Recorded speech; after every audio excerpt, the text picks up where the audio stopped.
All right, guys, we're going to get started. First and foremost, we want to thank Navigator Tap Room for letting us use this wonderful space every month. So let's support them by getting a drink, keeping your glasses full.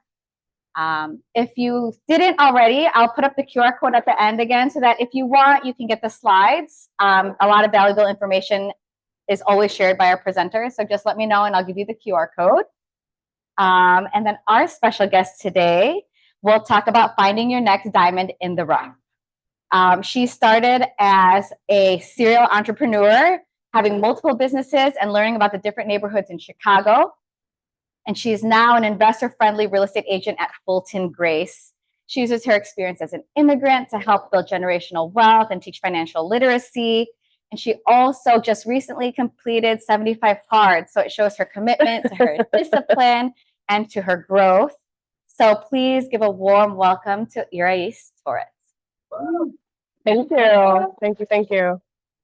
You have your things there. Yeah, I can switch the slides for you if you want. No, you got it? It's okay. I got it.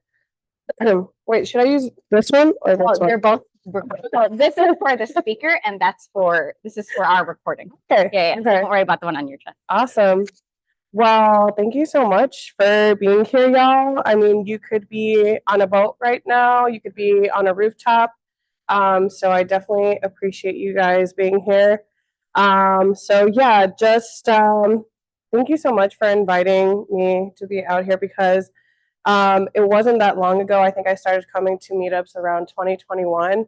And the thing is, like, I really wasn't into networking. It was something that was really outside of my comfort zone. So when I started coming to the meetups, I remember like it was a holiday party in 2021. And yes, so I came in here with some wrapping paper to the holiday party, acting like I was Santa, giving them out and just introducing myself to people. The wrapping paper had like my business card on it, and I still had people from like 2 years later ask me like, "Wait a second, are you the wrapping paper girl?" And I'm like, "Yes, that is definitely me."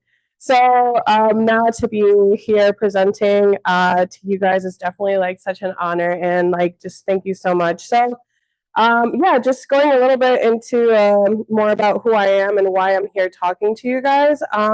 I am, as April had mentioned, a licensed real estate broker with Fulton Grace Realty. My niche is first-time and newer investors, and I'm also licensed in Florida. I am a Latina entrepreneur, and I have started quite a few businesses before I got into real estate. None of them I work at now. Like I don't do any of those now. Once I found real estate, I definitely saw that it was something that I needed to invest all of my time into because it just clicked for me. So yeah, and then I did property management. That's how I started off in the industry, and was working with small and medium multifamily investment portfolios. So I have over 4 years experience doing that. Also the co-host of the Invest Her meetup group, which is a space for women to talk about investing. And most recently, I am a scholarship recipient of the Appraisal Institute's Diversity Initiative. So I am en route to become an appraiser. So I'm super excited about that.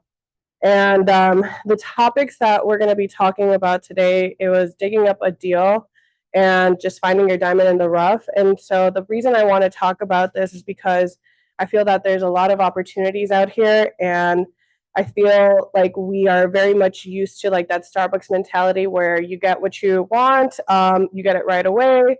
And sometimes people do not have the mentality of putting in a little bit of work and really finding something that could be a diamond in the rough, you know, sprucing it up a little bit. So we're going to be talking about how to assess potential in investment property, ARV, what is sweat equity, and then building the confidence to bring that vision to life. So we're going to do like a little bit of a case study. And this property here, this is a double lot, 3 flat in South Shore that I was looking into with a client of mine. And I absolutely love this property. Marco over here is my lender that I prefer, so we were working on him with the deal. And then Josh over there, that's one of my coworkers, and I was calling him while I was pulling up to this property, telling him how beautiful it looked on the outside. The pictures did not do it justice. The landscaping was just done perfectly. It was so big. The siding had just been installed. The garage was in great condition. So as soon as I walked up to this property, it looked really, really great. And I got there a little bit earlier than my client, and just a little bit of background about this property. When I was standing there on FaceTime with Josh, some people passed by, super friendly. Everybody said hi to me, but there was one specific person that told me, "Isn't this house just beautiful?" And I was like, "It absolutely is." And something about them just made me ask. I was like, "Hey, do you know anything about the property?" And they actually happened to know the past owner. They told me that this property was owned by an elderly woman. She had owned the property for over 20 something years. They said that everybody like really loved it because it was very well kept. And she just like put a lot of effort into the upkeep of it. And unfortunately, she passed away. And then her son inherited the property, and he unfortunately didn't really know how to manage it. He brought in some tenants. They ended up not paying the rent. They didn't really take care of it. And unfortunately, it went into foreclosure. So we went ahead and, just to get a little bit of like, insight as to what this property used to be, we went ahead and we toured it. And, the first thing that we look at when we're looking into properties is like location, location, location, right? It's one of the biggest real estate principles. And so that's the first thing. So what is happening in the area? I hope you guys can see because this map is a little small on my screen, but I'm also blind. And this is right by South Shore, very close. This like little diagonal thing here is 90, so close to the expressway, not too far from public transportation. But also, you guys know what's going around like in the South Shore Woodline area, right? Obama Center. The anticipation that the Obama Center has created has definitely created a lot of interest in the area. So we have a lot of people who are looking to invest in that area, and I think it's honestly going to go up a lot. So that's the first thing that we looked at. The second thing is like the rental comps, and just we are looking into like smaller multifamily. This is just because of like the whole first time newer investor aspect of it, but for the rental comps, like we look at what is the unit composition and what are the market rents. So this specific property, the first unit was a 2-bedroom, 1-bath of 1,100 square feet. That's really pretty big for a 2-unit.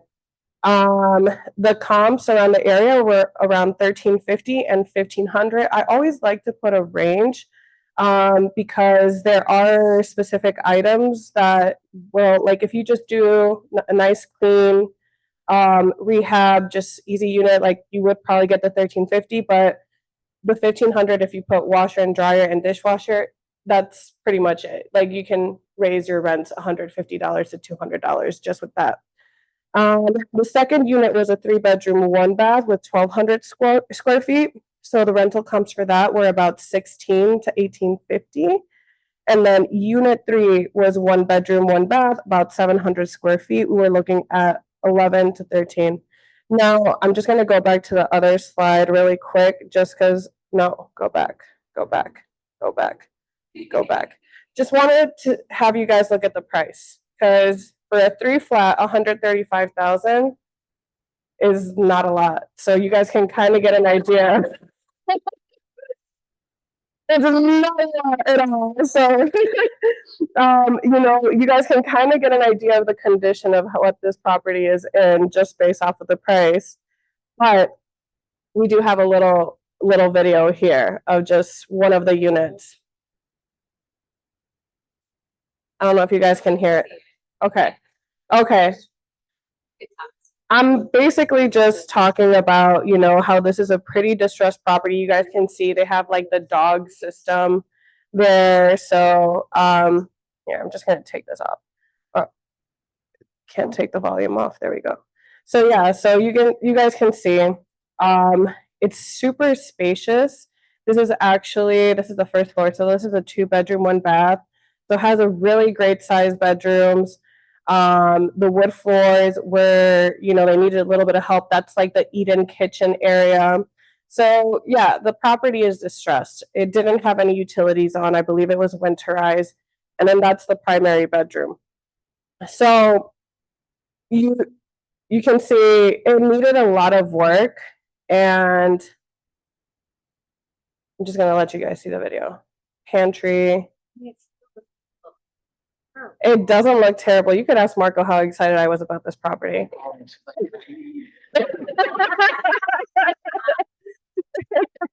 And that was like the bathroom area. There's my client right there. She had gone into, yeah, she's prepared. She had gone into the basement, and there she was like showing me a little bit. Yeah, she's prepared. She's on it. And there she was telling me how there was a little bit of mold and water intrusion in the basement. So the bathroom, you could see it needs updating, but overall, I think the layout was really great. I think the amount of space that you get for this unit was really great. So I saw a lot of potential in it, and especially with the price, I thought it would be an amazing property, probably for someone who had a little bit more experience. My client was a first-time investor. She didn't have all of the funds to take up a project of this sort. We were looking into different financing terms, but unfortunately for her, it just seemed like it was a little bit too much work. But she was ready to go. She was ready to take it on.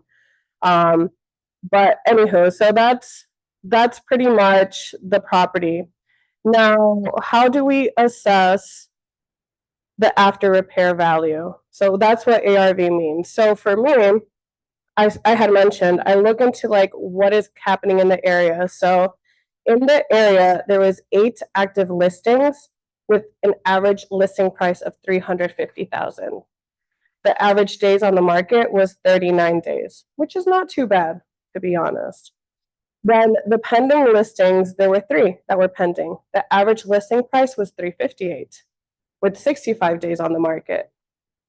And the closed listings were 11 with an average listing price of $393,000. The average days on the market were 51 days, and then the highest was 587,500, which I think was pretty impressive for the area. I was not expecting to see that. And then the lowest was 258. So that's that's pretty much what we look at. And then for me, I thought this was a great investment because you're getting a property almost half as much. You can put in, like, let's say $100,000, and then you still get a little bit left over. But like I said, the financing aspect just wasn't it with her. So we'll come back to this. And then right here, I have another property that I just want to mention. And just this property is a mixed use and an impeccable high traffic location. This property is actually one of my listings, and the reason why I want to talk about it is because this is absolutely a diamond in the rough. It has had the same ownership for 27 years, and the owner has fully occupied the whole property. So what we have here, this is Devon and this is Clark Street. If you guys are familiar with the north side, this is a very commercial intersection, very high traffic, and this is on the border of Rogers Park and Edgewater, but you guys can see from here, it's so close to the lake that you can just see it from the aerial view. It's really close to Loyola, and it is comprised of a commercial space that is about, I want to say, like 2,000 square feet, just on the commercial space alone. It has a 2-bedroom plus den bath on the top, perfect for a live-in owner. And she, for example, she has her business on the bottom, and she's had it there for 20-something years. And then it also has something that's really, really unique about this property is that it has an attached coach house with a 1-bedroom, 1-bath, or 1.5 bath actually, and it's a 2-level. So something like this, it could use a ton of work. You guys can see like from like a little bit of the pictures there that it's not completely updated, but the location, the uniqueness of the property is really amazing. It has potential to put a rooftop on the top, and the zoning of it is B32, so you can really have shopping centers, large stores, and retail storefronts. And it does allow for apartments above the ground floor. The public transportation is amazing, and you just have a motivated seller who's just ready to get rid of it. So that's another diamond in the rough. And then, so what exactly is sweat equity? And that's an interest or increased value in a property earned from labor toward upkeep or restoration. So that's when we come back to like the ARV. When we have the ARV, we kind of see what can the property list for, or what could the property sell for if that were the case. Then minus the renovation expenses and minus the acquisition expenses, you get the sweat equity. And for example, with the one in South Shore, the sweat equity that you could get depending on how you go about the financing could honestly be amazing, like pretty much like half as much, depending on how much you put on there. So, I mean, twice as much, sorry. And then with this one over here, depending what you do with it, the vision that you have with it, you could definitely probably make this property worth close to $1,800,000 just because of like the comps in the area. But it's just, you know, you need to put in the work.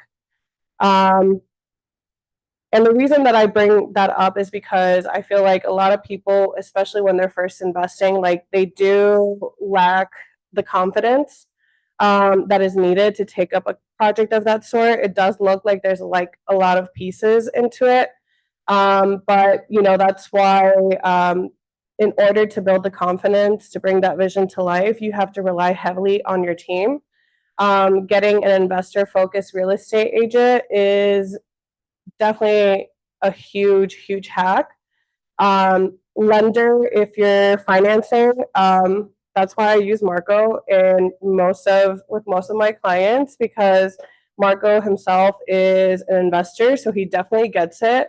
And then having a general contractor, I have a couple of general contractors that I work with, and I can just send them an inspection report and they can give me a scope of work, which that is also a huge hack. That way, before we even submit an offer on a property, we can go ahead and get an idea of what the renovation costs are going to look like, and then we could apply it to our sweat equity formula and see if it's even worth taking it on.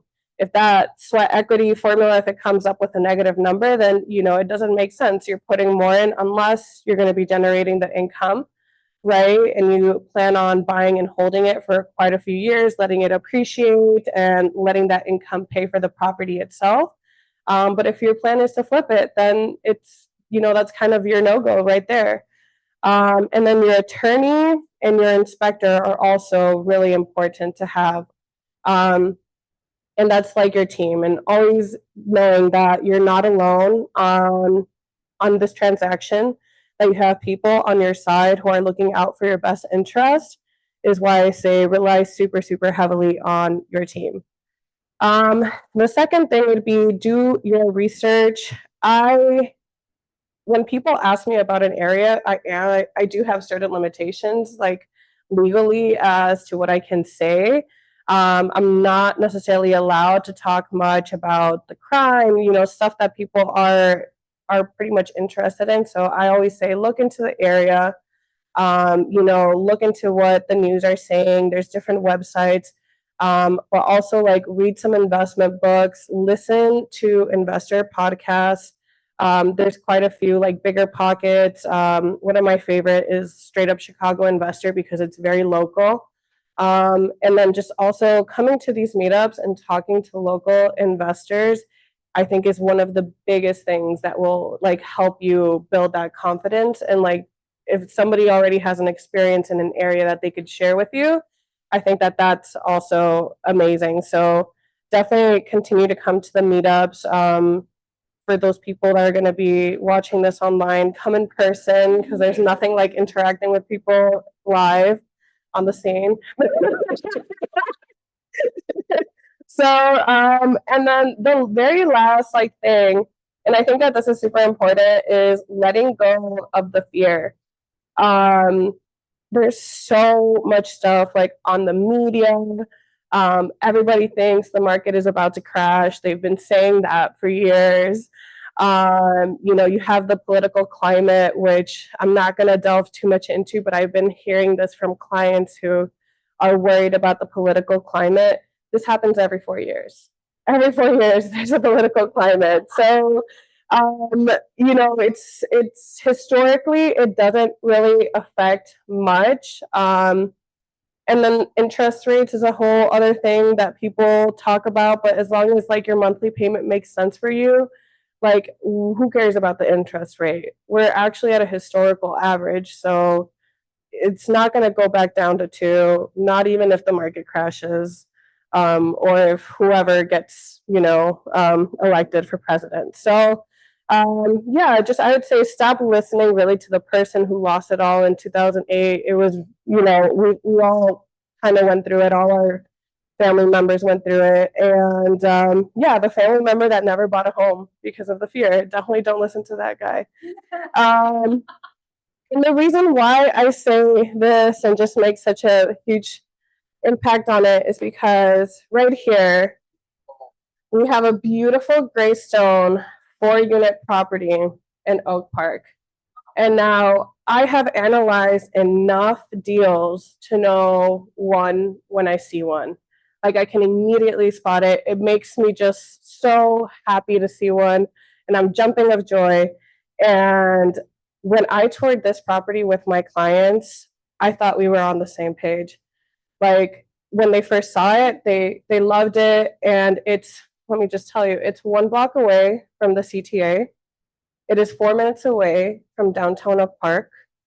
All of the units are super spacious. Yeah, it's super spacious. All of the bedrooms can fit like at least a queen size or maybe even a king.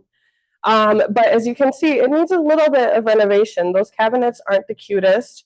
And the bathrooms weren't, you know, all of that. But the thing is, like, this property has so much potential, and the market rents are, or the rents, sorry, are below market rents. The amount of money that is to be made with this property, and it's just kind of like they haven't tapped into it yet. It does have on the first floor, it actually already has stairs built down to the basement so that you could duplex down, and they could easily get 2,500. These are 3-bedroom, 1-bath units. They could easily get 2,500 as is, and then for the, if they duplex down, like 3,500 pretty much. This property is listed for 1.1 million. 4 units. With the 2 basements potential. And my clients, like, we probably spend an hour and a half at the open house doing a scope of work for this, just going through it all, through the 4 units. And we were excited about it. And then what happened? Biden dropped out of the race. What?